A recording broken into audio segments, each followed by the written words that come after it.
Un jumeau numérique. Je vous assure, on va pas parler d'hologramme ni de technologie futuriste, mais plutôt de la réplique virtuelle d'une ville, d'un bâtiment ou même de procédés industriels.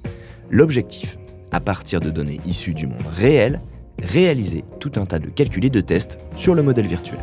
Plus concrètement, qu'est-ce qui se cache derrière le terme de jumeau numérique ? Et comment ce concept réinvente-t-il le secteur de la construction ?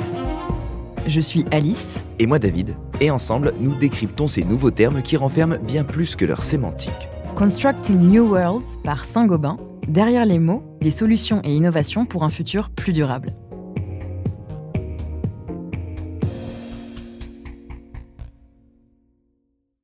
Un jumeau numérique, ça peut être utile dans plein de domaines différents, de l'automobile à l'industrie, mais aussi dans la construction et le bâtiment. La NASA avait déjà utilisé cette technologie d'ailleurs dans les années 60 pour faire des simulations sur les vaisseaux spatiaux. Désormais, le concept il est bien plus répandu et même des villes peuvent être répliquées. Et c'est notamment le cas de Singapour, qui a été la première ville dotée d'un jumeau numérique en 2012. Ça peut servir, par exemple, à simuler des projets de mobilité pour mieux aménager la ville.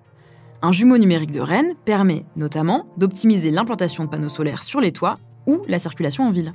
Ce qu'il faut aussi expliquer, c'est que les projets sont d'abord conçus via des modèles informatiques et des logiciels de conception spécialisés avant leur construction. C'est ce qu'on appelle le BIM, pour Building Information Modeling. Pour faire simple, c'est une représentation en plusieurs dimensions des éléments du projet. Dimension spatiale et temporelle, mais aussi économique et environnementale. L'intérêt, là, c'est que différents corps de métier qui travaillent sur le projet puissent intervenir sur le même modèle. Ils ne sont pas isolés et du coup, chaque changement intègre le modèle complet. Et une fois que le bâtiment est construit ? Pendant la phase d'exploitation du bâtiment, on enrichit la maquette numérique avec des informations obtenues en temps réel.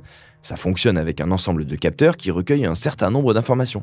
Ces données, ensuite, elles intègrent le modèle numérique en 3D et elles sont exploitées pour améliorer la gestion du bâtiment. En fait, un modèle numérique de bâtiment, c'est l'équivalent d'une maquette qui nous aide à optimiser la performance future du bâtiment. Et ça, c'est possible grâce aux simulations qui sont menées sur la base de matériaux choisis et dont les propriétés intègrent le modèle virtuel. C'est ce qui permet en fait d'optimiser les phases de construction entre les différents corps de métier. On gagne donc beaucoup de temps pendant les chantiers. La vision d'ensemble du bâtiment en construction permet de choisir efficacement les meilleures solutions à adopter en cas de problème. Comme un patient avec plein de sondes, le bâtiment est surveillé par les médecins, les architectes et les ingénieurs. Cet aperçu en temps réel permet d'anticiper de potentielles défaillances avant même que les problèmes ne surviennent. Autrement dit, ça permet d'exposer les projets à différents scénarios pour estimer les meilleures évolutions à apporter. Pendant les chantiers, c'est sûr que c'est un gain de temps, mais aussi pendant l'utilisation du bâtiment. Tout simplement parce qu'un jumeau numérique permet de faire des tests sur les structures sans toucher directement au bâtiment et prendre le risque que ça tourne mal. Après, il y a quand même des limites et des axes d'amélioration, non ? C'est sûr. Par exemple, c'est vrai que c'est parfois complexe de faire en sorte que tous les acteurs du bâtiment puissent simultanément agir sur la maquette à cause des pratiques et d'outils encore hétérogènes.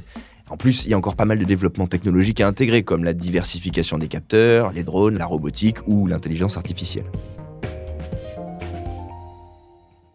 C'est vrai que les jumeaux numériques sont pleins de promesses et permettent d'agir concrètement sur toutes les étapes de construction.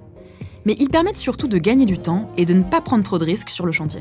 Mais des limites existent encore, comme la formation et l'accès aux technologies qui peuvent être très lourdes et énergivores.